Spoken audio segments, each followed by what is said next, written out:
समारम्भान्धस्य ज्ञानाञ्जनशलाकया ज्ञानाञ्जनशलाकया चक्षुरुन्मिलितं चक्षुरुन्मिलितं येन येन तस्मै तस्मै श्रीगुरुवे नमः। श्रीगुरुवे नमः। श्रीचैतन्यमनोभीष्टं श्रीचैतन्यमनोभीष्टं स्थापितं येन स्थापितं भूतले येन भूतले स्वयं रूपं कदा स्वरूपं मह्यं कदा ददाति मह्यं सपत्तिकं ददाति वन्देऽहं स्वपदान्तिकम्। श्रीगुरुः वन्देऽहं श्रीयुक्तपदमकलमनः श्रीगुरुः श्रीगुरून् श्रीयुक्तपदकमलं वैष्णवाञ्च श्रीगुरुन्वैष्णवांश्च श्रीरूपं साग्रजातं श्रीरूपं सगणरघुनाथं साग्रजातं तं सजीवं सगणरघुनाथान्वितं तं सजीवतं सजीवं सावधेतं साद्वैतं सावधूतं सवधूतं परिजनसहितं कृष्णचैतन्यो परिजनसहितं देवं कृष्णचैतन्यदेवं श्रीराधाकृष्णपादान् सैगललिता श्रीराधाकृष्णपादान् श्रीविशाखामिन्दांश्च सगणललिता हे कृष्णकरुणा सिन्धो श्रीविशाखान्वितांश्च दीनबन्धो हे जगत्पते कृष्ण गोपिश करुणा सिंधु गोपिष्कान्त राधाकान्त दीनबन्धु नमस्तुते तप्त जगत्पते काञ्चन गौराङ्गी गोपेश राधे गोपिकान्त वृन्दावनेश्वरी वृषभानुसुते राधाकान्त देवी नमोस्तुते प्रणमामि हरिप्रिये तप्त कांचन वाञ्छाकल्पतरुभ्यश्च कृपा गौरांगी सिन्धुभैव च श्री राधे पतितानां वृंदावनेश्वरी पावनेभ्यो वैष्णवेभ्यो नमो नमः। वृषभानुसुते देवी जय श्री कृष्ण प्रणमामि चैतन्य प्रभु हरिप्रिय। नित्यानंद जय श्री श्री कृष्ण अद्वैत चैतन्य गदाधर शिवासादि गौर प्रभु भक्तवृंद। नित्यानंद हरे श्री कृष्ण अद्वैत कृष्ण कृष्ण गदाधर कृष्ण हरे शिवासादि हरे गौर हरे भक्तवृंद। हरे राम राम राम हरे हरे हरे। कृष्णा कृष्णा कृष्णा हरे हरे नमो हरे विष्णुपदाय राम कृष्णपृष्ठाय भूतले राम श्रीमति राम भक्तिवेदांत हरे स्वामी हरे। निति नामिने नमस्ते सारस्वती देवी गौरवाणी प्रचारिणे निर्विशेष शून्यवादी पाश्चात्य देशितारिणे।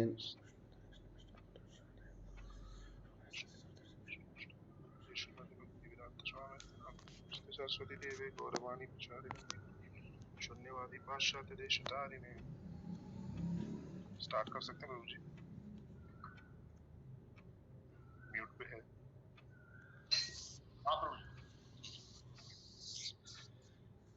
प्रभु जी आज भगवत गीता के दूसरे अध्याय के 29वें श्लोक को हम पढ़ेंगे। आप सब लोग भी मेरे साथ पढ़ सकते हैं। आश्रयवत् पश्यति कश्चित् आश्रवत् वदति तथा एव च अन्य आश्रवत् च एवम् अन्य शृणोति श्रुत्वा अपि येनं वेद न च एव कश्चितः।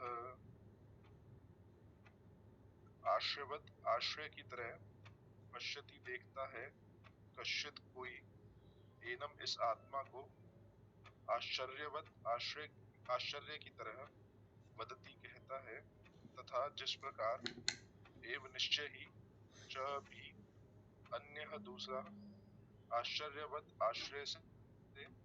आश्चर्य से, च और, एनम इस आत्मा को, अन्य दूसरा, श्रृणोति सुनता है, श्रुत्वा सुनकर, अभी भी, एनम इस आत्मा को, वेद जानता है, न कभी नहीं, च तथा, एव निश्चय ही, कश्चित कोई।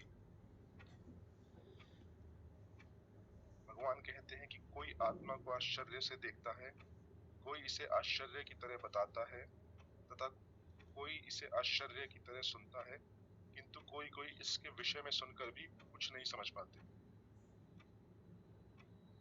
तात्पर्य श्रील प्रभुपाद के द्वारा श्रील प्रभुपाद की।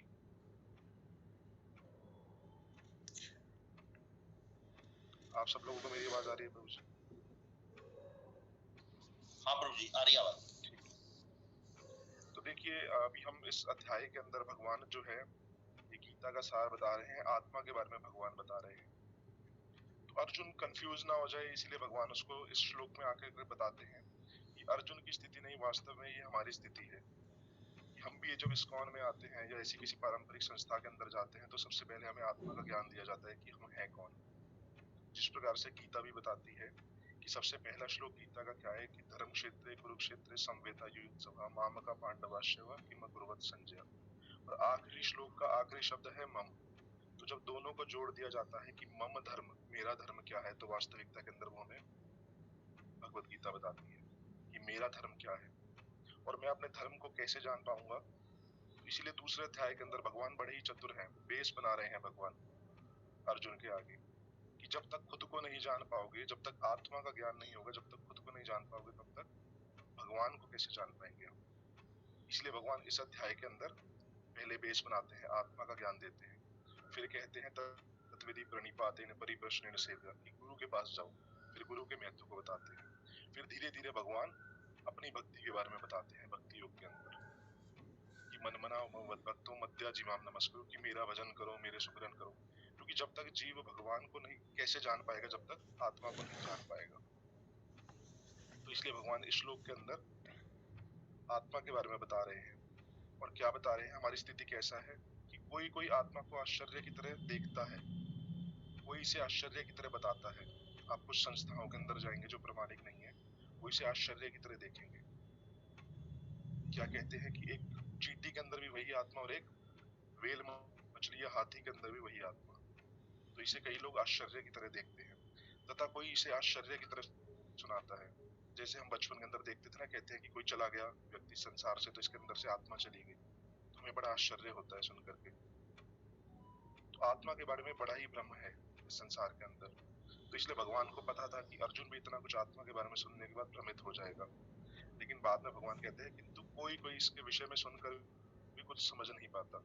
कई लोग जीवन पूरा दे देते हैं अपना भक्ति के अंदर, लेकिन खुद को ही नहीं जान पाते। और कलयुग के अंदर आज ऐसी संस्थाएं मौजूद हैं जो भक्ति को जानने ही नहीं देना चाहती, कि वो आत्मा के स्तर पर आ सके, उस ज्ञान को जान सके, भगवत गीता के ज्ञान को समझ सके। वो जीव को इतना उलझाए रखते हैं। आप जानते होंगे आपके आसपास भी बहुत ऐसी संस्थाएं हैं, बहुत ऐसे धर्म हैं, बहुत ऐसे पंथ हैं, मजहब हैं, जो व्यक्ति को कभी ना कभी भगवान तक पहुंचने देना ही नहीं चाहते। केवल गुरु के अंदर ही उलझा के रखते हैं कि सतगुरु ही भगवान है, जीव जो है भगवान का ही स्वरूप है, शिवो हम है, हम ही शिव है, शिव ही हम है। तो इस तरह से व्यक्ति अपना पूरा जीवन अगर जानना भी चाहे तो भी वो जान नहीं पाता कि आत्मा एग्जैक्टली है क्या। उसको आत्म साक्षात्कार का ज्ञान ही नहीं होता। इसलिए प्रभुपाद ने भी एक पुस्तक लिखी, आत्म साक्षात्कार का विज्ञान। इस सबसे पहले हम खुद को जान पाएंगे कि आत्मा क्या है। जब तक हम खुद का ही साक्षात्कार नहीं करेंगे तो हमारे हृदय रूपी अंदर बैठे जो परमात्मा है उनका साक्षात्कार किस प्रकार होगा। कि भगवान कहते हैं ना गीता के अंदर कि हृदय से अर्जुन तिष्ठति, कि मैं आपके हृदय में ही विराजमान हूँ। तो जब तक हम खुद को नहीं जानेंगे तो उस सामने साक्षात्कार कैसे करेंगे परमात्मा का, कृष्ण का साक्षात्कार कैसे करेंगे। हृदय से अर्जुन तिष्ठति, कि मैं तुम्हारे हृदय के अंदर ही विराजमान हूँ, मैं कहीं बाहर नहीं। तो जब भगवान को जानने से पहले हमें खुद को जानना पड़ेगा। तो तात्पर्य श्रील प्रभुपाद के द्वारा श्रील प्रभुपाद की जय।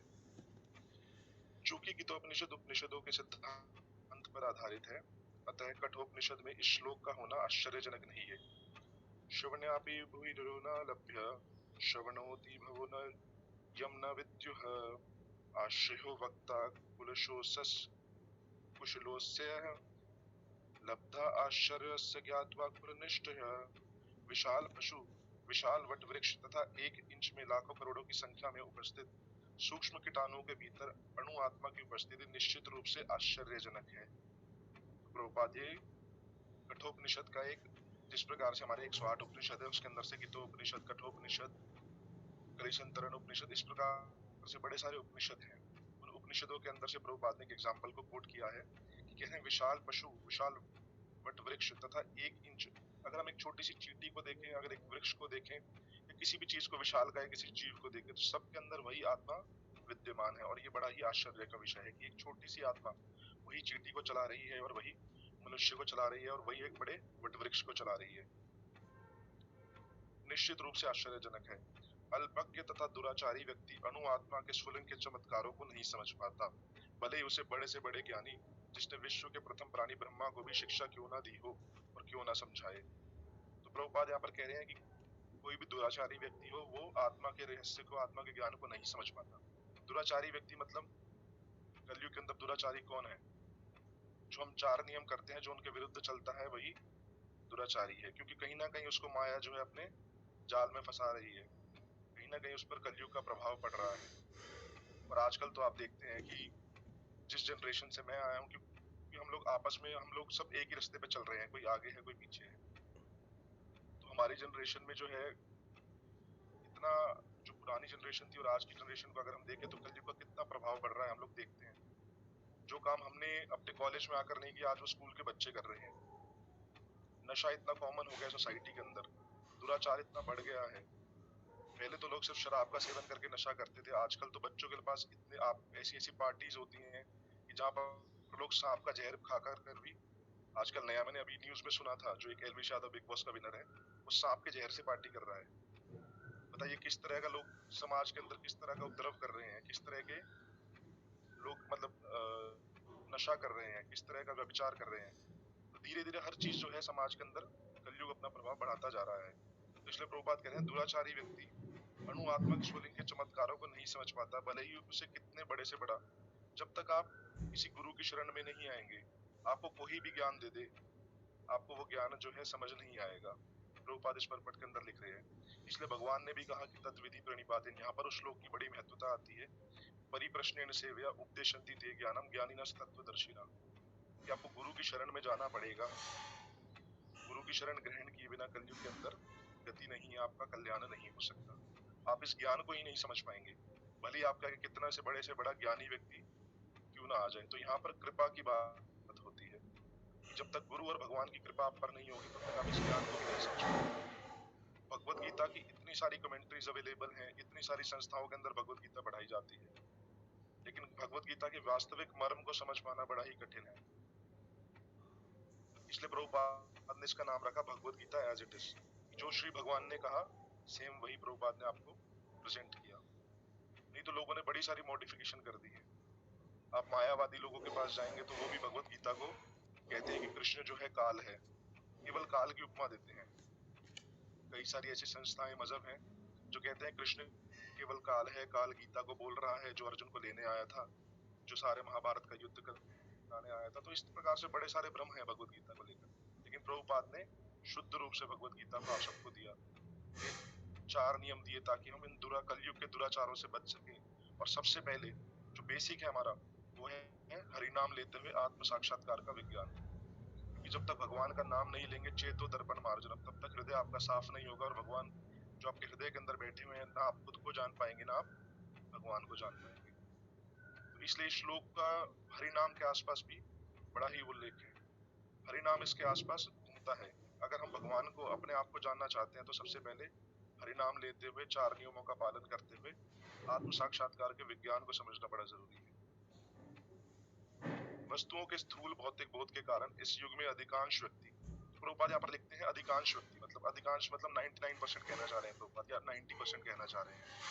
अधिकांश व्यक्ति इसकी कल्पना नहीं कर सकते कि इतना सूक्ष्म कण किस प्रकार इतना विराट तथा लघु बन सकता है। प्रभुपाद इस पर पट के अंदर कहते हैं कि इस कलयुग के अंदर अधिकांश व्यक्ति तो ये सोच भी नहीं सकते।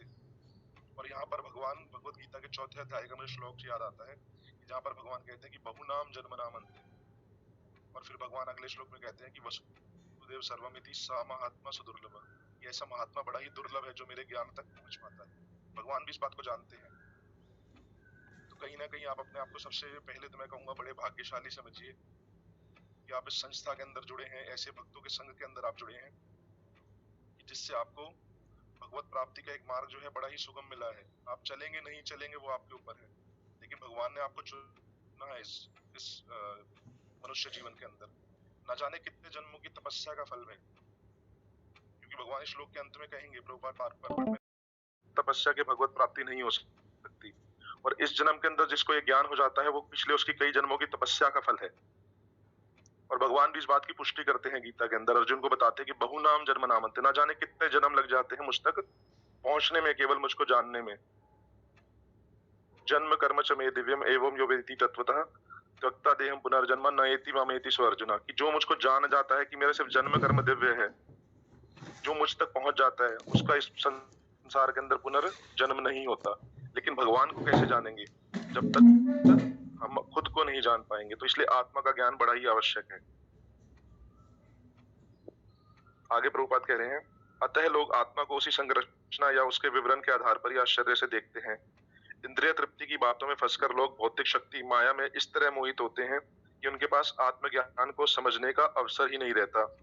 यद्यपि यह तथ्य है कि आत्मज्ञान के बारे में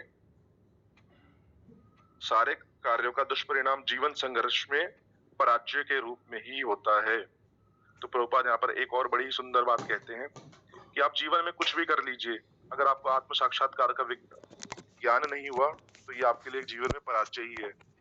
आपने खूब बिजनेस किया, खूब धन एकत्रित किया, खूब आपने अपने जिस भी फील्ड में आप हैं आपने उसमें सक्सेस ली, आप उसमें सक्सेसफुल हुए, लेकिन जब तक आपको आत्म साक्षात्कार का विज्ञान नहीं हुआ, आप भगवान के साथ नहीं जुड़े, तब तक आपके जीवन की पराजय ही है। क्योंकि जीव का कर्तव्य क्या है? भगवान की सेवा करना, भगवान के धाम में वापस जाना और भगवत नाम का सहारा लेकर कलयुग केवल नाम आधारा, केवल और केवल भगवान का नाम ही कलयुग के अंदर आधार है। अगर आपने भगवान का नाम नहीं जपा, भगवत धाम वापस नहीं गए, तो क्या कह रहे हैं प्रभुपाद, वो कुछ भी कर ले उसके जीवन संघर्ष में पराजय के रूप में होता है। आप पूरा जीवन कितना भी संघर्ष कर लीजिए, आप बड़ा घर बना लीजिए, एक बैंक बैलेंस बड़ा बना लीजिए, लेकिन अंत में आपकी पराजय ही होगी। क्योंकि भगवान कहते हैं ना, जब मैं काल के रूप में आता हूँ, कालों में मैं काल हूँ।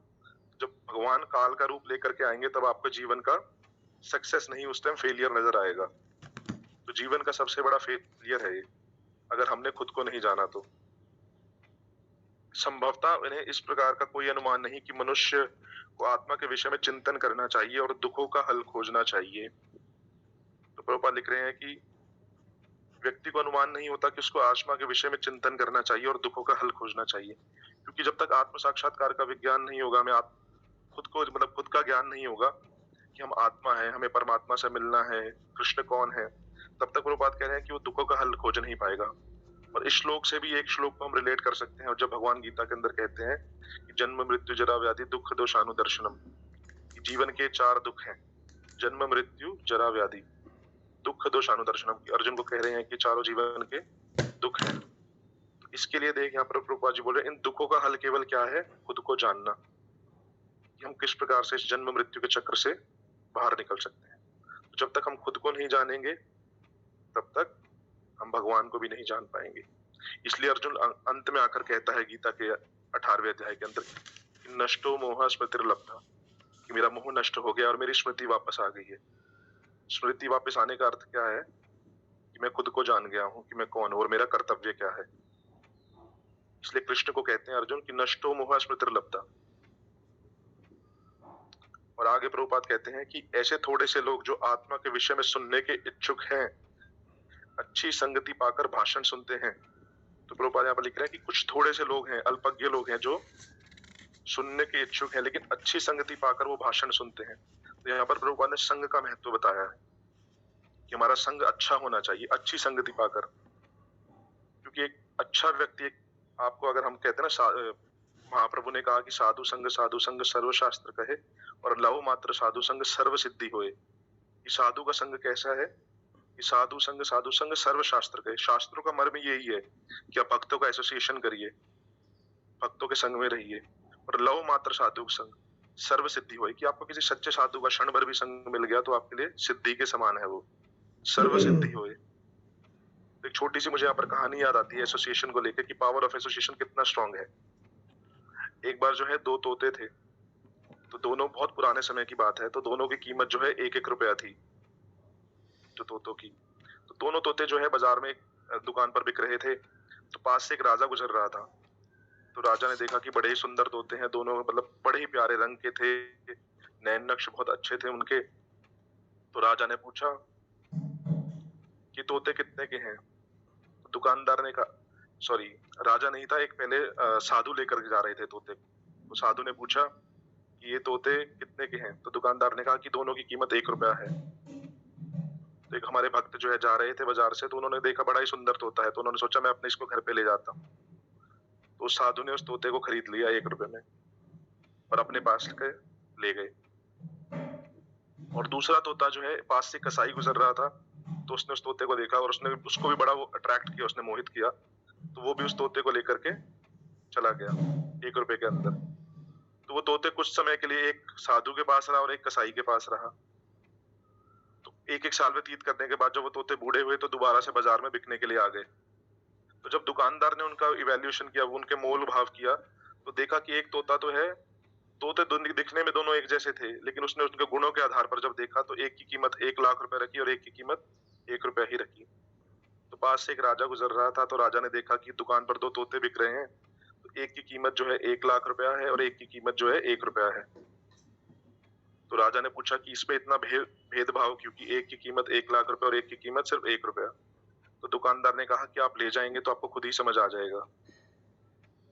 तो जब राजा दोनों तोतों को लेकर के गया, तो पहले दिन जो है राजा ने कसाई वाले तोते को अपने कमरे के अंदर रखा। थोड़ी देर के अंदर तोता जो है थोड़ी देर में चिल्लाने लगता है कि मारो काटो मारो काटो। तो राजा का मन बड़ा ही अशांत हुआ। तो राजा ने देखा कि ऐसा क्यों, ये तोता बड़ा ही बोलता है कि मारो और काटो। फिर अगले दिन राजा ने दूसरे तोते को अपने कमरे के अंदर रखा। तो जैसे ही ब्रह्म मुहूर्त होता था, 4 बजते थे, तो दूसरा तोता बोलने लगता था, हरे कृष्णा कृष्णा कृष्णा कृष्णा कृष्णा हरे हरे हरे, हरे हरे राम हरे राम राम राम राम हरे हरे हरे। हरे। तो तब राजा ने देखा कि एक तोता जो है मारो काटो बोलता है, और एक तोता जो 1 लाख की कीमत वाला था वो भगवान का नाम ले रहा है। तो राजा ने उस तोते से पूछा कि ऐसा भेदभाव क्यों, कि तुम दोनों की वैल्यू में इतना जो है जमीन आसमान का फर्क था, और तुमने मेरा मन इतना प्रसन्न कर दिया। तो तोते ने ही राजा को बोला कि राजन, इसमें उस तोते का कोई दोष नहीं है, उसमें उसके संग का दोष है। तो हम भी जीवन के अंदर व्यक्ति, तो हम सब समाज के अंदर वही हैं, दिखने में एक जैसे सभी कर्म कर रहे हैं, कोई अपनी जॉब पे जा रहा है, कोई अपने बिजनेस पर जा रहा है, लेकिन अगर हम भक्तों का संग करते हैं, अच्छा संग करते हैं, तो हमारी समाज के अंदर वैल्यू जो है पावर ऑफ एसोसिएशन से बढ़ जाती है। हम सब जीवात्माएं वही हैं, लेकिन हमारा संग जो है हमें मूल्यवान बना देता है। और वो संग कैसा होना चाहिए? भक्तों का संग होना चाहिए। महाप्रभु ने कहा ना, साधु संग सर्वशास्त्र के, कि साधुओं का संग करना चाहिए। और कई बार तो साधुओं की इतनी कृपा, ऐसे ऐसे उदाहरण हमारे को शास्त्रों में देखने को मिलते हैं कि केवल कृपा मात्र से ही लोगों को भवसागर से पार हो गए हैं, केवल भगवान के भक्तों की कृपा से। भगवान कृष्ण गीता के अंदर अर्जुन को कहते हैं कि तुम घोषणा कर दो कि मेरे भक्त का कभी विनाश नहीं होता। इसलिए भगवान अपने भक्तों के माध्यम से कृपा करते हैं। तो ऐसा है पावर ऑफ एसोसिएशन हमारे जीवन के अंदर। अगर हमें एसोसिएशन अच्छा मिल गया, संग अच्छा मिल गया, तो ना चाहते हुए भी कहीं ना कहीं हम, जिस प्रकार से ट्रेन होती है, अगर आप भाग कर चढ़े, आराम से बैठे उसमें, लेकिन आप मंजिल तक पहुंच ही जाते हैं। तो अगर आपका संग अच्छा हो गया, चाहे आप किसी प्रकार से भी आपका संग हुआ, कहते हैं कि हरि नाम की इतनी शक्ति है कि अज्ञात सुकृति भी भक्तों को तार देती है। अज्ञात सुकृति मतलब आपने अनजाने में भी भगवान का नाम ले लिया, तो उसका फल कहीं ना कहीं आपको मिलेगा। और भगवान इसी की दूसरे अध्याय के अंदर कहते हैं कि नेहाभिक्रम नाशो अस्ति प्रत्यवायो न विद्यते स्वल्पमस्य धर्मस्य त्रायते महतो व्याप। कि थोड़े से नेहाभिक्रम नाशो अस्ति, कि आपने थोड़ी सी भी भक्ति इस जीवन के अंदर अगर करी है, चाहे आपने दिखावे के अंदर ही करी हो, और कभी नष्ट नहीं होगी। कई बार हम देखते हैं कि कुछ लोग दिखावे में भी सेंटर पर आ जाते हैं, भक्ति करते हैं। भगवान कहते हैं कि नेहाभिक्रम नाशो अस्ति प्रत्यवायो न विद्यते स्वल्पमस्य धर्मस्य। थोड़े से थोड़ी प्रगति भी अगर कोई धर्म के अंदर, इस जीवन के अंदर करता है, भगवान वचन दे रहे हैं कि मैं उसकी महान से महान भय से रक्षा करता हूँ। त्रायते महतो भयात्। भगवान कितनी गारंटीज देते हैं, आप देखते जाएंगे अभी भगवत गीता के अंदर। जैसे जैसे भगवत गीता चलेगी आगे, तो भगवान कई जगह गारंटी देंगे। अंत काले च मामेव स्मरण मुक्त्वा कलेवरम या प्रयाति समद्भाव याति नाशत संशय। इसमें संशय नहीं है कि जो अंत काल में मेरा नाम लेगा वो मेरे धाम में वापस आएगा। एक और गारंटी भगवान आगे देखते जाएंगे, बहुत सारी भगवान गारंटीज देंगे, बहुत सारे भगवान वचन देंगे। तो इस प्रकार से भगवान बड़े ही दयालु हैं। भगवान को पता था इस श्लोक के अंदर अर्जुन जो है आत्मा का इतना सारा ज्ञान सुन करके बड़ा भ्रमित हो जाएगा, तो इसलिए भगवान उसको बता रहे हैं कि कई लोग जो है, अधिकतम लोग इस आत्म साक्षात्कार के विज्ञान को समझ ही नहीं पाते, आत्मा के ज्ञान को समझ ही नहीं पाते। इतना सुनने के बाद भी भगवान लिखते हैं किंतु कोई कोई इसके विषय में सुनकर भी कुछ समझ नहीं पाता। तो भगवान अर्जुन को समझाना चाह रहे हैं कि तुम एक केवल ऐसे व्यक्ति नहीं हो जो इसमें कंफ्यूज हो, क्योंकि अर्जुन बड़ा ही कंफ्यूज हो गया था। भगवान कह रहे हैं बहुत से लोग इसको जानने के बाद भी नहीं जान पाते। तो केवल और केवल यहाँ पर आकर पता चलता है कि ये गुरु से जानने का विषय है, ये भाव से जानने का विषय है। और प्रभुपाद लिखते हैं कि ऐसा व्यक्ति खोज पाना कठिन है जो परमात्मा, अणुआत्मा, उसके पृथक पृथक कार्यों तथा संबंधों एवं अन्य विस्तारों को सही ढंग से समझा सके। तो यहाँ पर एक प्रामाणिक गुरु का महत्व पता चलता है, एक प्रामाणिक परंपरा का। जिस प्रकार से मैंने आप सबको बताया था कि बहुत सारे लोग, बहुत सारी संस्थाएं ऐसी हैं जो भगवत गीता के प्रचार कर रही हैं, भगवत गीता को बता रही हैं, लेकिन कौन किस प्रकार से उसका एनालिसिस करता है, कौन किस प्रकार से उसको देखता है, इसका बड़ा ही महत्व है। एक एग्जांपल हम इस्कॉन में कोट करते हैं कि जब दूर से ट्रेन आती है तो कोई तो देखता है कि उसकी लाइट है, केवल लाइट को देख करके कहता है कि ये लाइट सोर्स है, ब्रह्म ज्योति। कोई जब ट्रेन नजदीक आती है तो उसकी बोगी को देखता है, कोई इंजन को देखता है, कोई ना कोई है जो पूरी ट्रेन को देख पाता है कि इसमें कितने कोचेज हैं, इंजन है, इसको कोई पायलट चला रहा है। तो उस ज्ञान को जान पाना बड़ा ही महत्वपूर्ण है। और प्रभुपाद यहाँ पर लिखते हैं कि ऐसे बहुत ही कम व्यक्ति हैं जो सही स्थिति से इसका निर्धारण कर सकें। तो यहाँ पर प्रामाणिकता की बात होती है। तत्व विधि प्रणिपातेन, किसकी शरण में जाए, कौन है प्रामाणिक, कौन भगवत गीता को अच्छे से समझा सकता है। तो प्रभुपाद से एक बार पूछा गया था कि सच्चा गुरु कौन है, तो प्रभुपाद ने वहां पर जवाब दिया था, जिसका कृष्ण के प्रति पूर्ण समर्पण हो वही कलयुग के अंदर सच्चा गुरु है। तो कृष्ण के प्रति समर्पण हमें देखना है, अपने गुरु के अंदर कितना समर्पण है कृष्ण के प्रति। आज आप देखेंगे हमारे गोपाल कृष्ण गोस्वामी महाराज हैं, ये जय पताका स्वामी महाराज है, ये सब सुपर ह्यूमंस हैं। इतना शरीर को कष्ट होते हुए भी आप देख सकते हैं कि सुबह 4 बजे मंगला आरती में प्रेजेंट होना। हम लोग तो फिर भी कभी कभी अपने, अगर हमारे को छोटा सा एक बुखार भी आ जाए तो हम 2 दिन बेड से उठ नहीं पाते, लेकिन गुरु का समर्पण आप देखिए भगवान के प्रति कितना समर्पण है, कैसा भाव है। इतना शरीर को कष्ट होते हुए भी डेली सुबह मंगला आरती में जाना, सारी मीटिंग्स को अटेंड करना, अपना चारों नियमों का पालन करते हुए, जिस प्रकार से भक्तों की जितनी मीटिंग्स होती हैं सब मीटिंग्स में जाते हैं, हर मंदिर को देखना, तो हर एक्टिविटी को गुरु महाराज बड़े ही अच्छे से कर रहे हैं और एक एग्जाम्पल सेट कर रहे हैं हमारे लिए। तो कृष्ण के प्रति समर्पण को देखकर हमें गुरु को समर्पण करना चाहिए, क्योंकि कहीं ना कहीं इस परंपरा के अंदर हमें शुद्ध ज्ञान मिलेगा अगर हम गुरु को समर्पण करेंगे तो। और पावर ऑफ एसोसिएशन, जिस प्रकार से हम सुबह डेली क्लासेस में आते हैं, कुछ ना कुछ कभी ना कभी कुछ ना कुछ तो हमें समझ आएगा ही आएगा। भले कल जैसे हम दीक्षा के लिए गए थे तो प्रभु जी कह रहे थे कुछ लोग पढ़े लिखे नहीं है, लेकिन क्या होता है कि जब भगवान का नाम जब करते चेतो दर्पण मार्जन होता है तो आपको खुद ना खुद भाव से ही आपको भक्ति उत्पन्न हो जाएगी। जिस प्रकार से एक व्यक्ति जो है, एक पुरानी मुझे कथा याद आ गई, एक कोयले का जो है, उसके पास कोयले की टोकरी थी, तो कोयले की टोकरी के अंदर कोयला लेकर के जाता था। तो कभी आपको कोयले की टोकरी को अगर साफ करना हो तो क्या करना पड़ता है, उसको अच्छे से धोना पड़ता है, अच्छे से उसको, क्योंकि उसके अंदर अगर हल्का सा भी कण रह जाए तो काली ही रह जाती है। इसी प्रकार से जब हमें अपने जीवन के अंदर उसका मार्जन करना है तो हमें अच्छे से अपने हृदय को धोना पड़ेगा। और मार्जन केवल एक ही प्रकार से हो सकता है, हरे नाम हरे नाम एवं केवलम। और रामायण के अंदर भी तुलसीदास जी ने कहा है कि कल युग केवल नाम आधारा, सुमेर सुमेर नर उतर ही पारा। महाप्रभु ने 3 बार बोला हरे नाम एवं केवलम, कलो एवं नास्ते व नास्ते व नास्ते व गतिरन्यथा, इसके अलावा गति नहीं है, नहीं है, नहीं है। उन्होंने कहीं महाप्रभु ने ये नहीं कहा कि यहाँ जाकर नारियल चढ़ा देना या यहाँ पर बैठकर इतने अनुष्ठान कर लेना। केवल और केवल हरि नाम के माध्यम से महाप्रभु ने बताया कि हरेर नाम और हरेर नाम एवं केवलम। तो हमारी संस्था का जो है मूल ही हरि नाम है। हमारे इस वैष्णव संप्रदाय का जो ब्रह्म मध्व गौड़ीय संप्रदाय के अंदर है, इसका मूल ही केवल और केवल हरि नाम है। तो केवल हरि नाम लेकर भी आप भगवान की भक्ति कर सकते हैं। भले ही आपको ज्ञान की इतनी ज्यादा ज्ञान की आवश्यकता तो है, लेकिन अगर आपके पास ज्ञान भी नहीं है तो केवल हरि नाम से भी आप सर्व सिद्धि को प्राप्त कर सकते हैं। साधु संग सर्व सिद्धि हो, भगवान कह रहे हैं। तो इसके बाद प्रभुपाद कहते हैं इतना अधिक कठिन है कि ऐसे व्यक्ति को खोज पाना जिसने आत्मा के ज्ञान से पूरा पूरा लाभ उठाया है और जो सभी पक्षों के आत्मा की स्थिति को सही से निर्धारण कर सके। किंतु यदि कोई इस तरह से आत्मा के विषय को समझ लेता है तो उसका जीवन सफल हो जाता है। इस आत्मज्ञान को समझने का सरलतम उपाय यह है कि अन्य मतों से विचलित हुए बिना परम प्रमाण भगवान श्री कृष्ण द्वारा भगवत गीता के उपदेशों को ग्रहण कर लिया जाए। तो प्रभुपाद कह रहे हैं केवल और केवल भगवत गीता की शरण को ग्रहण कर लिया जाए तो आप इस आत्मा के ज्ञान को समझ सकते हैं। जैसे मैंने बताया स्टार्ट में कि मम धर्म, मेरा धर्म क्या है, ये आपको भगवत गीता बताएगी। तो केवल भगवत गीता की शरण मात्र ग्रहण करने से ही आप जो है इस आत्मा के ज्ञान को समझ सकते हैं। और प्रभुपाद लिख रहे हैं कि अन्य मतों से विचलित हुए बिना, आपको बहुत सारे मत मिलेंगे जीवन के अंदर, कोई आपको आत्मा के बारे में कुछ कहेगा, कोई आपको कुछ कहेगा, लेकिन अन्य मतों से विचलित हुए बिना भगवान ने जो कहा है अगर आप उसको समझ जाएंगे तो आपके लिए इस आत्मज्ञान को समझना बड़ा ही आसान है। किंतु इसके लिए भी इस जन्म में या पिछले जन्म में प्रचुर तपस्या की आवश्यकता होती है। तो यहाँ पर आप जो हम बोल रहे थे ना कि अगर इस संस्था में जुड़े आप जो है भगवान की शरण आपने ग्रहण करी, इसके लिए भी आपने ना जाने किस जन्म में कितनी तपस्या करी होगी जो आपको भगवान का संग मिला, भगवान ने आपको चुना। और वो बात करे इस जन्म में भी तपस्या की आवश्यकता होगी। तो वास्तविकता के अंदर कलयुग के अंदर तपस्या क्या है?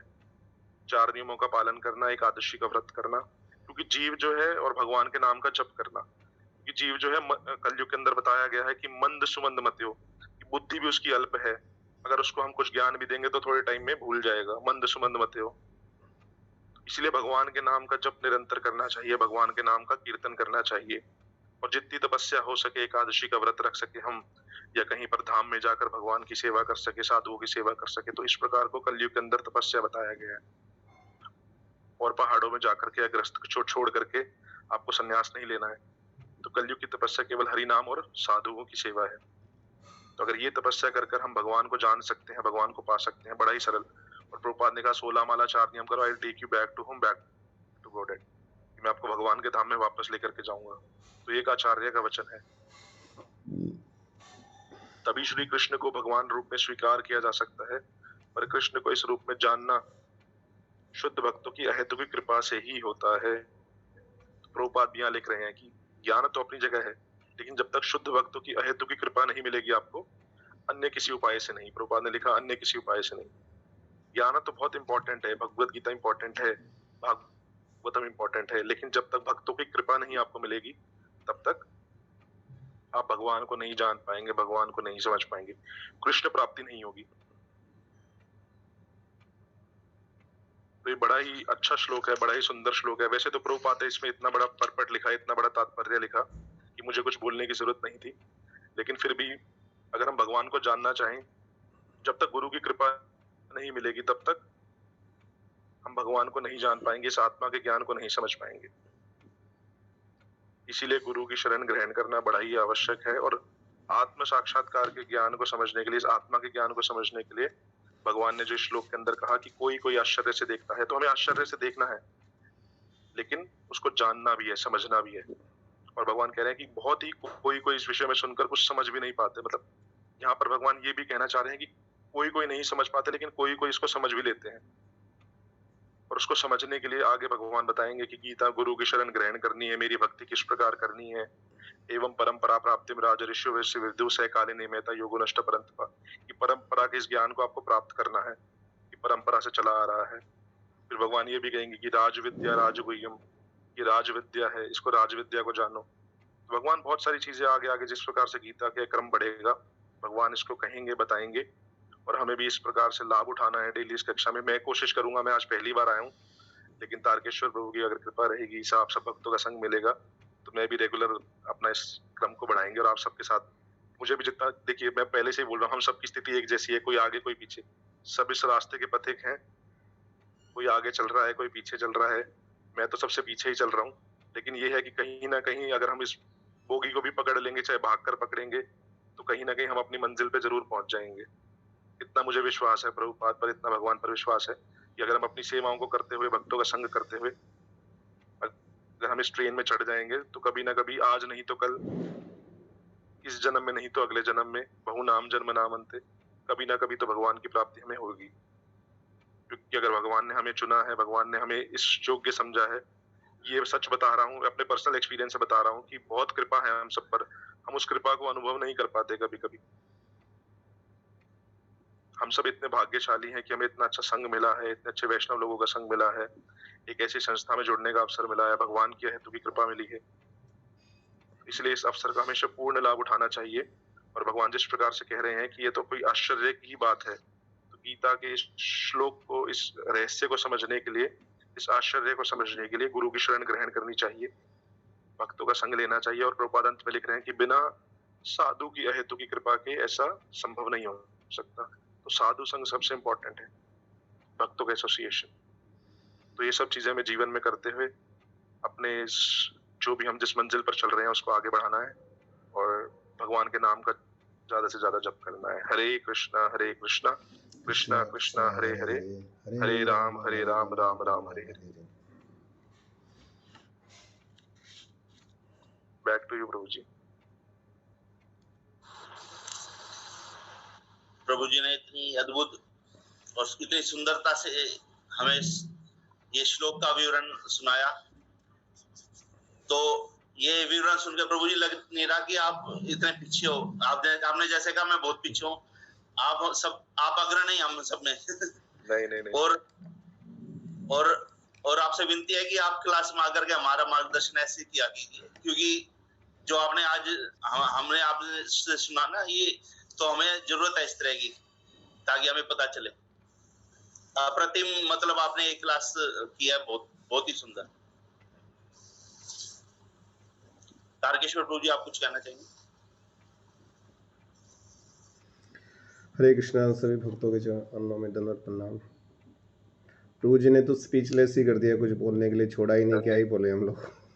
इतनी सुंदर और सरल भाषा में चीज़ों को उन्होंने बताया है और क्योंकि मैं जानता हूँ प्रभु जी को, इनके बारे में भी मैंने जाना। और हम जब इस्कॉन में आए आज से 12-13 साल पहले जब एसोसिएट हुए थे, प्रभु जी कहीं उससे पहले से लगे हुए थे इस में। और मुझे लग रहा था कि प्रभु जी आएंगे तो सिक्सर तो मारना ही मारना है ही है इनको।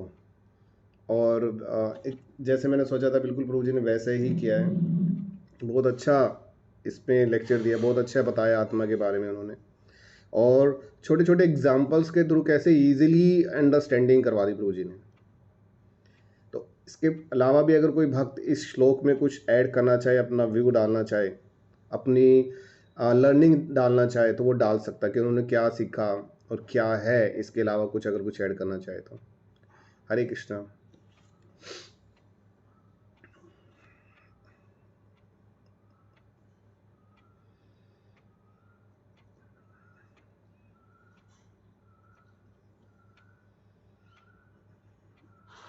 हरे कृष्णा। सीमा माता जी, आप कुछ ऐड कीजिए, आप कुछ बताइए। हरे कृष्णा प्रभु जी, सभी भक्तों के चरणों में कोटि कोटि दंडवत प्रणाम। प्रभु जी ने इतना अच्छे से बता दिया प्रभु जी, अब बोलने के लिए कुछ है नहीं। लेकिन इसमें मेरा एक उदाहरण याद है, जैसे प्रभु जी ने बताया कि साधु संघ का। तो इसमें जैसे हम अकेले भक्ति करते हैं, जैसे जड़ भरत महाराज थे, वो अकेले भक्ति वन में जाके सब कुछ छोड़ के वो अकेले जाके वन में भक्ति करने लगे। लेकिन क्योंकि वो अकेले थे तो उन्हें जो फिर वो हिरण से आसक्त हो गए, हिरण के बच्चे से आसक्त हो गए। तो फिर अगला जन्म उन्हें जो है उसका ही मिला, हिरण का ही मिला। लेकिन फिर भी उन्होंने भक्ति की थी, तो वो हमेशा जो साथ थे आसपास, उनकी कुटिया के आसपास ही रहते थे, उन्हीं से जो है भगवान की चर्चाएं उनको सुनते थे। तो फिर उससे अगला जन्म फिर जब उनका हुआ तो फिर जड़ भरत महाराज के रूप में हुआ। और फिर तब उन्होंने बोला कि इस जन्म में तो मैं बोलूंगा ही नहीं, और वो चुपचाप रहते थे जैसे जड़ की तरह, इसलिए उनका जो भरत नाम था वो जड़ नाम हो गया। तो ऐसे ही जब हम भक्तों के संग में रहते हैं तो जो है हम भक्ति जो है अच्छे से कर पाते हैं। और जो हमें अंदर कोई अगर अवगुण है तो वो जो है दूसरा हमें देख के बताता है कि भाई हमें ये कमी है, और वो हम अपनी कमी जो है तभी दूर कर सकते हैं। जैसे साथ उनके संग में रहेंगे, वैष्णव के संग में रहते हैं, तो अब जैसे हम जब भी जाते हैं अपनी इसमें क्लास में जाते हैं, जैसे कल गए थे, और जैसे बुधवार सेंटर में प्रोग्राम होता है, शनिवार में होता है, तो वहां जब जाते हैं और मंदिर में जाते हैं तो एकदम से जो है ना एनर्जी ऐसी आ जाती है कि जैसे हाँ भाई जो जैसे जोश होता है ना वो आ जाता है, क्योंकि उनकी जो वैष्णव की कृपा है ना वो हमारे ऊपर आती है। तो वैष्णव संग तो सबसे ज्यादा जरूरी है ही प्रभु। हरे कृष्णा प्रभु।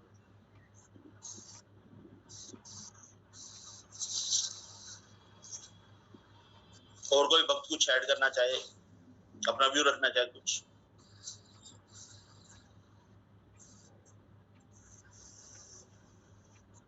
हरे कृष्णा प्रभु जी। मैं ये बोलूँगा कि या तो आप अपना हाथ खड़ा कर दो, नहीं तो प्रभु जी आप लोगों को सीट से उठा देंगे। तो बेहतर है कि आप लोग हैंड रेस करें कि मेरे को ये कुछ अपनी डालनी है, वरना प्रभु जी आपको खड़ा कर देंगे और बोलेंगे अब आप ये पहाड़ा सुनाओ जरा अच्छे से, याद करके आए हो या नहीं आए हो। उससे नहीं है, या तो हाथ खड़ा करो, नहीं तो प्रभु जी आप लोगों को खड़ा करेंगे। तो हरे कृष्णा। कृष्णा माता जी। हरे कृष्णा। माता जी आपका कैमरा खराब हो गया है क्या आज? फिर गुजी आप कभी तो कहते हो आप ऐसे रखते हो, इसलिए मैंने आज बंद ही कर दिया। आज मैं आप बस अब आगे बढ़ के फोन को बंद मत कर दीजिएगा माता जी। बस मैंने सिर्फ म्यूट के लिए आपको रिक्वेस्ट किया था, कैमरे बंद करने के लिए नहीं किया था। आपके फोन में यही है क्या, म्यूट होगा तो कैमरा भी ऑफ होगा, ये ऑप्शन है आपके में? फिर मुझे ने इतना अच्छे से ज्ञान दिया हमारा से आत्मा का कि हमने तो इस बारे में कुछ इतना ज्ञान है ही नहीं। यार मैं तो कति बद्ध जीव हूँ, आपने पता है, मेरे में तो इतनी कोई योग्यता ही नहीं है। आत्मा के बारे में समझाया हमारा था कि इतने हम कैसे आत्मा को जान सकेंगे, जब तक हम अपने आप को ही नहीं जानेंगे तो आत्मा को कैसे जानेंगे। अपने आप को जानना जरूरी है, जब भी हम आत्मा को जान सकेंगे। और हर बात का प्रभु जी ने अलग अलग श्लोक का उदाहरण दिया है, तो बहुत अच्छी क्लास ली है। प्रभु जी ने बहुत अच्छे से इस श्लोक का वो किया है। तो मैं तो इतना ही कहूंगी, प्रभु जी मैंने तो इतना कर कोई ऐसा ज्ञान नहीं है क्या। प्रभु जी ने आज बहुत अच्छा हमारे तक ज्ञान दिया है, हम भी कुछ ऐसा सीख पाओ प्रभु जी के। प्रभु जी आप डेली आया करो क्लास में, ताकि हमारी भी कुछ आत्मा शुद्ध हो जाए और हम भी कुछ सीख पाओ आपसे और थोड़ा बहुत ज्ञान ले पाओ आत्मा, ये तो भगवान के बारे में सुन पाओ। हरे कृष्णा प्रभु जी।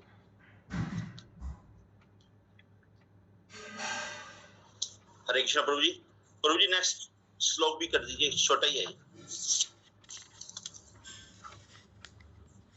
हरे कृष्णा आराध्य प्रभु जी, आप कुछ कहना चाहेंगे? हरे कृष्ण प्रभु जी। सभी जैसे भक्तों की करने में दंडवत करना। प्रभु जी से एक थोड़ा सा एक प्रश्न था। हाँ जी प्रभु जी। ये इंद्र तृप्ति के जो आपने बात की, इंद्र तृप्ति में फंसे हुए जो लोग हैं, तो वो लोग जैसे हम फंसे हुए इंद्र तृप्ति में, तो भौतिक जो शक्ति है, तो इससे हम कैसे बाहर निकलें? भौतिक शक्ति से कैसे बाहर निकलें? प्रभु जी देखिए, एक छोटा सा वो है, हमारी जो भगवत दर्शन मैगजीन के ऊपर आता है, कृष्ण सूर्य सम माया है अंधकार, जहाँ है कृष्ण वहाँ नहीं माया का प्रकाश। जब कृष्ण आपके जीवन के अंदर आ जाएंगे तो माया आपके जीवन से धीरे धीरे चली जाए। एक ही तलवार के अंदर दो तलवारें, एक म्यान के अंदर दो तलवारें नहीं रह सकती, तो या कृष्ण रहेंगे या माया। हम माया इस संसार के अंदर रहते हैं, माया रूपी संसार के अंदर, लेकिन क्या होता है कि हमारे सारे कर्म जो है भगवान की तरफ समर्पित हो जाते हैं। जिस प्रकार से हम जैसे जीवन के अंदर अगर खाना खाते हैं तो वो प्रसाद बन जाता है, ठीक है, हम जो भी कार्य करते हैं उसमें केंद्रित जो है कृष्ण हो जाते हैं। तो इस प्रकार से हम इंद्रिय तृप्ति में रहते हुए भी उस साधनों को भगवान की तरफ मोड़ देते हैं, और वो भक्ति कहलाती है। अगर हम कोई कर्म कर रहे हैं, हम बिजनेस कर रहे हैं, या हम अपनी जॉब पे जा रहे हैं, हम उससे जो धन एकत्रित करते हैं वो वैसे तो पाप है, लेकिन जब हम उसको शुद्धि किस प्रकार से करते हैं, भगवान की सेवा में लगा करके, हम इंद्रिय तृप्ति तो फिर भी कर रहे हैं, लेकिन अगर हम भगवान की सेवा में उसको लगा देंगे तो वो भक्ति बन जाती है। यानी ये है प्रभु जी की जो इंद्रिय तृप्ति हमारी है, तो उनको हम भगवान की सेवा में लगाएं। हम इंद्रिय तृप्ति को और ज्यादा बढ़ावा ना देकर, क्योंकि कलयुग के अंदर जिस प्रकार से प्रभुपाद ने 4 माध्यम से ही बताया कि कलयुग आप पर जो है इंद्रिय तृप्ति जो है और प्रबल हो जाएगी जब कलयुग आप पर प्रभाव डालेगा। तो उन चीजों को कंट्रोल करते हुए, भगवान का नाम जप करते हुए अपनी इंद्रियों को भगवान की सेवा में लगाना है। क्योंकि भगवान गीता के अंदर भी बताएंगे कि मैं ऋषिकेश हूँ। ऋषिकेश का मतलब होता है जो इंद्रियों के स्वामी है। ऋषिकेश ऋषिकेन सेवनम भक्ति रुच्यते। ऋषिकेश ऋषिकेन मतलब भगवान जो है इंद्रियों के स्वामी है। तो इंद्रियों की सेवा जो है, हम इंद्रियों के माध्यम से हम भगवान की सेवा करेंगे तो वही भक्ति बन जाएगी, क्योंकि हम अपने स्वामी की सेवा कर रहे हैं। इंद्रियां किस लिए हैं? आंखें हैं, उनसे भगवान का दर्शन कीजिए, कान है, उनसे भगवान के नामों का श्रवण कीजिए, भगवान की कथा को सुनिए। और प्रभु जी एक प्रश्न और था। हाँ जी प्रभु जी। मुझे 2-3 साल हुए जुड़े हुए, और आप जाकर थोड़ा बहुत मुझे गीता तो ऐसे मैंने पढ़ी है एक, तो यानी पढ़ा और उसका ज्ञान जीरो भी नहीं, कुछ समझ में नहीं आया। ये है कि मैंने एक बार पढ़ ली, अब थोड़ा सा संग से ये हुआ कि थोड़ा सा हमें पता चल रहा है कि क्या है इस गीता में। और दूसरा ये है कि मैं नियमों का तो पालन करता हूँ, सभी नियमों का। मेरी माला भी 32 माला होती है डेली, और फिर भी मुझे जो लगता है कि गीता में मैं उतना परिपक्व नहीं हूँ कि मुझे ये ज्ञान क्यों नहीं प्राप्त हो रहा है उस ढंग से। तो देखिए, आप माला करते रहिए, गीता का ज्ञान जो है बेसिकली ये बेस है, लेकिन विषय यहाँ पर केवल हरि नाम का ही है कलयुग के अंदर। तो आपको जितना, अगर आपको इतना भी समझ में आ गया कि कृष्ण ही परम भगवान है, भगवान कहते हैं जो इतना भी जान जाता है वही वो भी मेरे को प्राप्त कर लेता है। अभी भगवान आगे कहेंगे जन्म कर्म च मे दिव्यम, जो मेरे जन्म और कर्म को ही समझ गया तो उसको भी संसार के चक्र में दोबारा वापस घूमना नहीं पड़ता। तो केवल इतना मात्र समझ पाने से और भगवान का नाम संकीर्तन, आप भगवान के नाम की महिमा को देखिए ना, भगवान के नाम की कितनी अगाध महिमा है। जिसने भी भगवान को पाया केवल नाम के माध्यम से ही पाया। आप कितने भी उदाहरण देखेंगे, प्रहलाद का देख लीजिए, ध्रुव का देख लीजिए, सबने तपस्या करके भगवान के नाम, क्योंकि केवल ज्ञान किस लिए है? केवल ये जानने के लिए, जैसे अभी इस श्लोक के अंदर भी हमने देखा कि हम कौन है और भगवान कौन है। अगर आपको इस चीज का ज्ञान हो गया और आप हरि नाम कर रहे हैं तो आपका हमेशा, प्रभुपाद जो है, प्रभुपाद ने हमेशा लिखा कि 16 माला और 4 नियम, मैं आपको बैक टू गॉडेड ले जाऊंगा। केवल और केवल हमें सिर्फ भगवान को जानने के लिए ये गीता का ज्ञान है। तो अगर आप इस ज्ञान को इतना ही समझ गए कि कृष्ण ही सब कुछ है, कृष्ण ही सर्वाकर्षक है, कृष्ण ही परम पुरुष भगवान है, जिस प्रकार से ब्रह्मा जी को भी बड़ी लेट समझ में आया था, अगर आप इंद्र दमन की अगर आप लीला देखते हैं तो जब भगवान को ब्रह्मा जी को बाद में समझ में आया तब उन्होंने लिखा कि गोविंदम आदि पुरुषम तम हम भजामि। तो केवल इतना जानना ही कि कृष्ण ही परम भगवान है, यही अपने आप में एक बहुत बड़ी उपलब्धि है, बहुत बड़ी सिद्धि है। बाकी तारकेश्वर प्रभु कुछ अगर ऐड करना चाहें इसमें। और जैसे ही वैष्णव भक्तों का संग लेंगे, जैसे हम क्लास सुनेंगे और कथा सुनेंगे तो धीरे धीरे प्रभु जी हमारी समझ में आने लगेगी। वैसे तो हम भी ऐसे पढ़ लेंगे, लेकिन ऐसे इसका महत्व नहीं जान पाते हम अपने आप से। जैसे शुद्ध भक्तों का संग लेंगे, जैसे ही प्रभु जी ने हमें समझाया, तो इसी तरह ऐसे ही ज्ञान से हमें कुछ थोड़ा बहुत ज्ञान आएगा, जब भी हम कुछ जान पाएंगे भगवान के बारे में, और जब भी हमें गीता के बारे में धीरे धीरे पता लग जाएगा और भगवान के बारे में। प्रभु जी इस जैसे अभी इस श्लोक के एंड में प्रभुपाद ने लिखा ना, इतना सब कुछ ज्ञान देने के बाद प्रभुपाद ने क्या कहा कि केवल भक्तों की हेतु की कृपा से ही आप इस ज्ञान को समझ पाएंगे। जब कृपा हो जाएगी तो एक श्लोक आता है कि मूकम करोति वाचालम पंगुम लंगते गिरी, कि गूंगा बोलने लगता है और लंगड़ा पर्वत को भी चढ़ जाता है जब कृपा होती है। तो कृपा का इतना महत्व है कि आप बिल्कुल टेंशन मत लीजिए, आप अच्छे भक्तों का संग कीजिए, आप जितना पढ़ सकते हैं पढ़िए, और आप भगवान के नाम का जप मत छोड़िए। जिस प्रकार से कल प्रभु जी ने भी कहा था, अगर आप क्लास में थे तो, कि भगवान के नाम का जप बड़ा इंपॉर्टेंट है, सबसे इंपॉर्टेंट है लाइफ के अंदर। और सच में भगवान के नाम की इतनी महिमा है, इतनी महिमा है कि उसको अगर शंकरषण जो है अपने 1000 मुख से भी पूरा जीवन गाते रहे तो उस महिमा को खत्म नहीं कर सकते हम, इतनी भगवान के नाम की महिमा है। अभी जैसे एक रामायण से मैं आपको उदाहरण देता हूँ कि जब हनुमान जी जो है संजीवनी बूटी, बहुत शॉर्ट में बताऊंगा क्योंकि समय नहीं है, हनुमान जी जो है जब संजीवनी बूटी लेकर के जा रहे थे, जब लक्ष्मण जी को मूर्छा आई थी, अभी आजकल रामनवमी आ रही है तो मुझे एक भगवान के नाम की महिमा के ऊपर एक जो है एग्जाम्पल याद आ गया। तो जब हनुमान जी पर्वत, हिमालय से पर्वत लेकर के लंका की तरफ जा रहे थे, रामेश्वरम की तरफ, जहाँ पर लक्ष्मण जी को मूर्छा आई हुई थी, वो अयोध्या के ऊपर से गुजरे थे। तो उस समय अयोध्या के अंदर भरत जी जो है राज कर रहे थे, भगवान के खड़ाओं को रखकर, भगवान की पादुका को रखकर। तो जब भरत जी ने देखा कि एक विशालकाय वानर जो है एक पर्वत को लेकर के जा रहा है, तो उनको लगा कि ये कोई राक्षस है। तो उन्होंने एकदम से तीर मारकर हनुमान जी को मूर्छा कर दी, ये रामायण के अंदर आता है। तो जब हनुमान जी जो है मूर्छित होकर नीचे गिर गए और राम राम का जप करने लगे, राम राम राम, तो भरत जी ने जब देखा कि ये तो कोई भक्त है और मेरे हाथ से अपराध हो गया, ये तो क्या है, कोई भक्त है और मेरे हाथ से अब जो भगवान का नाम ले रहा है, जो हनुमान जी पर्वत को लेकर के जा रहे थे। तो वहां पर बैठ करके भरत जी ने 2 लाइन कही, जो मोरे मन बचरु काया, प्रीति राम पद कमला माया, जो मोह पर रघुपति अनुकूला। तो उन भरत जी ने क्या कहा कि अगर मैंने कभी मन कर्म वचन से भगवान के नाम का जप किया है, सच्चा उनकी सेवा करी है, तो इस वानर की जो है मूर्छा खत्म हो जाए और ये उठ करके बैठ जाए। तो आप बिलीव नहीं करेंगे कि वहां पर हनुमान जी की मूर्छा जो है वो खत्म हो गई और हनुमान जी उठ करके बैठ गए। तो भगवान ने हनुमान जी को एक वहां पर मैसेज दिया कि नाम की इतनी महिमा है। तो हनुमान जी के मन में ये आया कि जब लक्ष्मण जी को मूर्छा आई तो मैं तो केवल पर्वत और संजीवनी बूटी को लेने चला गया, लेकिन यहाँ पर भरत जी का जो चरित्र जो है किस प्रकार से है कि उन्होंने कहा कि मैंने कभी भगवान के नाम का सच्चे हृदय से जप किया हो तो इनकी मूर्छा खत्म हो जाए। उन्होंने भगवान की शरण को ग्रहण किया, भगवान के नाम का आश्रय लिया। तो वहां पर हनुमान जी भी अहंकार में ना आ जाए, सेवा का अहंकार ना हो जाए, इसलिए भगवान ने उनकी ये लीला करी और अपने नाम की शक्ति को प्रकट किया।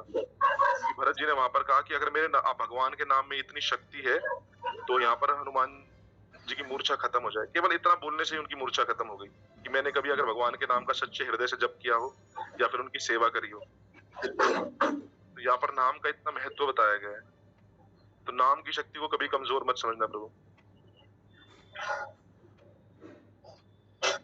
Thank you Prabhu ji.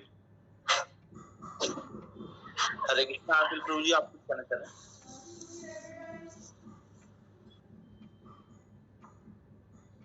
Mute पे प्रभु जी आप।